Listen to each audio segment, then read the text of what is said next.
வணக்கம். இது நிலா கிச்சன். இன்றைக்கி நம்ம ஒரு ஹெல்த்தியான பிரேக்ஃபாஸ்ட் ரெசிபி பார்க்க போகிறோம். இது பிரேக்ஃபாஸ்ட்டும் சாப்பிடலாம், நைட்டு டின்னராகவும் சாப்பிடலாம். தொட்டுக்கு எதுவுமே தேவையில்லை. குக் பண்ணுறதும் ரொம்ப ஈஸி, ஹெல்த்தியும் கூட. எல்லோரும் விரும்பி சாப்பிடுவாங்க. ஆஃபீஸ்க்கு போகிற அவசரத்தில் குயிக்காக பண்ணி முடிச்சிடலாம். இது எப்படி பண்ணலாம் அப்படின்னு சொல்லிட்டு பார்க்கலாம். அதுக்கு முன்னாடி நம்ம சேனலை எல்லாருமே சப்ஸ்கிரைப் பண்ணுங்கள், லைக் பண்ணுங்கள், ஷேர் பண்ணுங்கள், கமெண்ட் பண்ணுங்கள். வாங்க இப்போ வீடியோக்குள்ள போகலாம். ஒரு பவுலில் 2 முட்டை,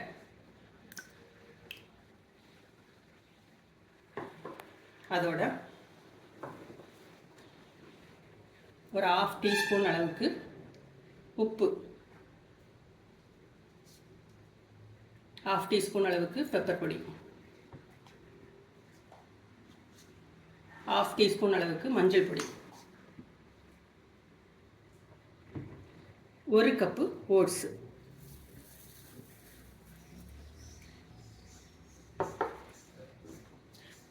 ரொம்ப சின்னதாக ஒரே ஈவனாக வெஜிடபிள்ஸ் எல்லாமே கட் பண்ணிவிடுங்க. பாதி ஆனியன் போடுங்க, இல்லைன்னா சின்ன சைஸ் ஆனியன் ஒன்று போடுங்க. இந்த பீன்ஸ் எல்லாம் பாருங்கள், அப்போ தான் குக் ஆகுறதுக்கு ஈஸியாக இருக்கும். ரொம்ப குட்டி குட்டியாக கட் பண்ணிவிடுங்க.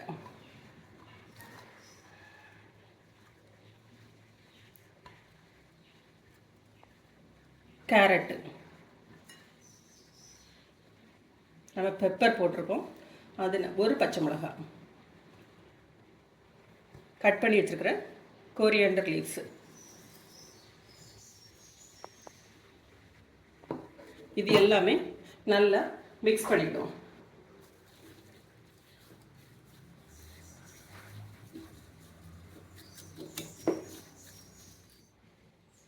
பத்து நிமிஷம் ஆயிடுச்சு.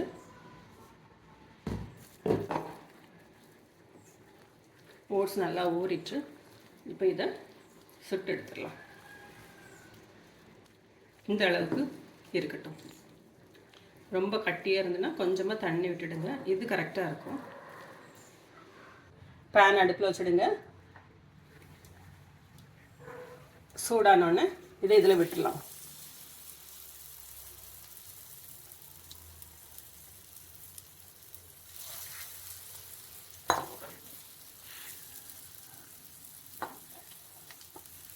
இதேமாரி ஸ்ப்ரெட் பண்ணி விட்டுருங்க.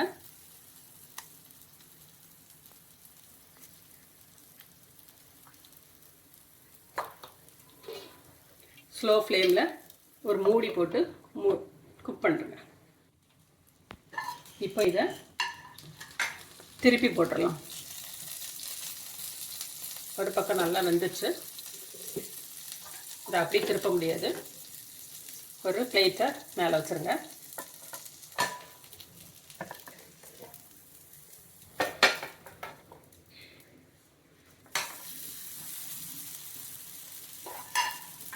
இந்த பக்கமும் ஒரு 2லேருந்து ஒரு 3 நிமிஷம் குக் ஆகிற டைம் எடுக்கும்.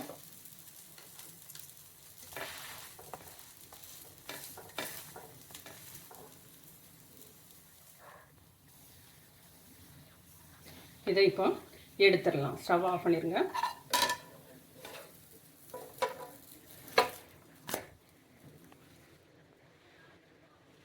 கலர்ஃபுல்லாக இருக்குதா?